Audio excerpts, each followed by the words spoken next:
Hello, friends. Today's Bible passage is 1 Kings chapters 17 through 18. Now Elijah the Tishbite, from the Gilead settlers, said to Ahab, "As the Lord God of Israel lives, in whose presence I stand, there will be no dew or rain during these years except by my command." Then the word of the Lord came to him, "Leave here, turn eastward, and hide at the Wadi Kerith, where it enters the Jordan. You are to drink from the Wadi. I have commanded the ravens to provide for you there." So he proceeded to do what the Lord commanded. Elijah left and lived at the Wadi Kerith, where it enters the Jordan. The ravens kept bringing him bread and meat in the morning and in the evening, and he would drink from the Wadi. After a while, the Wadi dried up because there had been no rain in the land. Then the word of the Lord came to him, "Get up, go to Zarephath, that belongs to Sidon, and stay there. Look, I have commanded a woman who is a widow to provide for you there." So Elijah got up and went to Zarephath. When he arrived at the city gate, there was a widow gathering wood.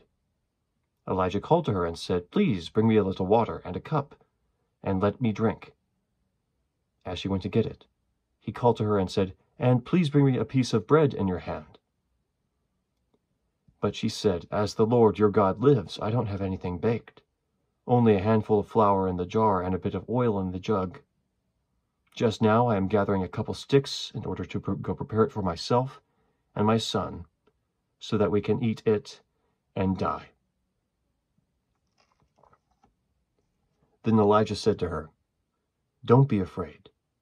Go and do as you have said. But first make me a small loaf from it and bring it out to me. Afterward you may make some for yourself and for your son. For this is what the Lord God of Israel says, the flour jar will not become empty, and the oil jug will not run dry, until the day the Lord sends rain on the surface of the land." So she proceeded to do according to the word of Elijah. Then the woman, Elijah, and her household ate for many days.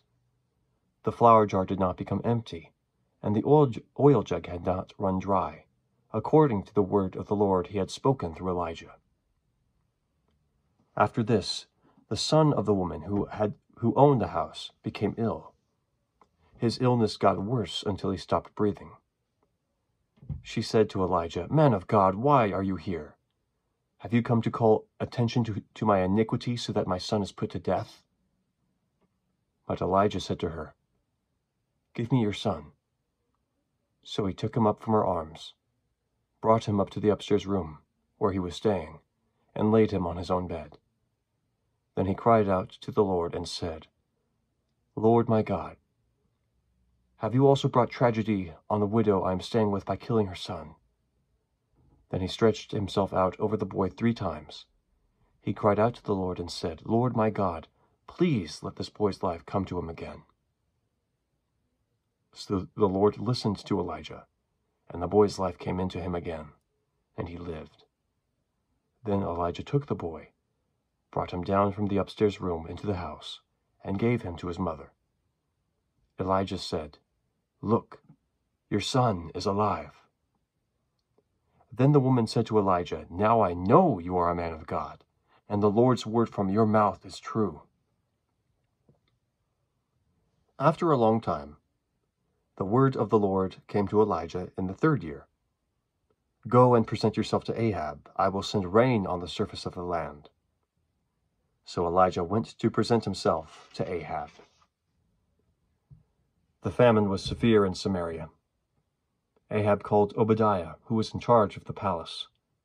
Obadiah was a man who greatly feared the Lord, and had took 100 prophets and hid them, 50 men to a cave, and provided them with food and water when Jezebel slaughtered the Lord's prophets. Ahab said to Obadiah, "Go throughout the land to every spring and to every wadi. Perhaps we'll find grass so we can keep the horses and mules alive and not have to destroy any cattle." They divided the land between them in order to cover it. Ahab went one way by himself, and Obadiah went the other way by himself. While Obadiah was walking along the road, Elijah suddenly met him. When Obadiah recognized him, he fell face down and said, "Is it you, my lord Elijah?" "It is I," he replied. "Go tell your lord, Elijah is here." But Obadiah said, "What sin have I committed, that you are handing your servant over to Ahab to put me to death? As the Lord your God lives, there is no nation or kingdom where my lord has not sent someone to search for you. When they said he is not here, he made the kingdom or nation swear that they had not found you. Now you say, 'Go tell your lord, Elijah is here,' but when I leave you, the Spirit of the Lord may carry you off to some other place I don't know. When I go report to Ahab and he doesn't find you, he will kill me. But I, your servant, have feared the Lord from my youth. Wasn't it reported to my lord what I did when Jezebel slaughtered the Lord's prophets? I hid 100 of the prophets of the Lord, 50 men to a cave, and I provided them with food and water. Now you say, 'Go tell your lord Elijah is here. He will kill me.'" Then Elijah said, "As the Lord of armies lives, in whose presence I stand, today I will present myself to Ahab."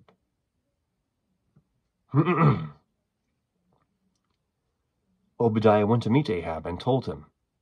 Then Ahab went to meet Elijah. When Ahab saw Elijah, Ahab said to him, "Is that you, the one ruining Israel?" He replied, "I have not ruined Israel, but you and your father's family have, because you have abandoned the Lord's commands and followed the Baals. Now, summon all Israel to meet me at Mount Carmel, along with 450 prophets of Baal and the 400 prophets of Asherah who eat at Jezebel's table." So Ahab summoned all the Israelites and gathered the prophets at Mount Carmel. Then Elijah approached all the people and said, "How long will you waver between two opinions? If the Lord is God, follow him. But if Baal, follow him." But the people didn't answer him a word. Then Elijah said to the people, "I am the only remaining prophet of the Lord. But Baal's prophets are 450 men. Let 2 bulls be given to us. They are to choose 1 bull for themselves, cut it in pieces, and place it on the wood, but not light the fire. I will prepare the other bull and place it on the wood, but not light the fire. Then you call on the name of your God, and I will call on the name of the Lord. The God who answers with fire, he is God." All the people answered, "That's fine." Then Elijah said to the prophets of Baal, "Since you are so numerous, choose for yourselves 1 bull and prepare it first. Then call on the name of your God, but don't light the fire." So they took the bull that he gave them, prepared it, and called on the name of Baal from morning until noon, saying, "Baal, answer us!" But there was no sound. No one answered. Then they danced around the altar they made. At noon Elijah mocked them. He said, "Shout loudly, for he's certainly a god. Maybe he's thinking it over. Maybe he's wandered away. Or maybe he's on the road. Perhaps he's sleeping and will wake up." They shouted loudly and cut themselves with knives and spears according to their custom, until blood gushed over them.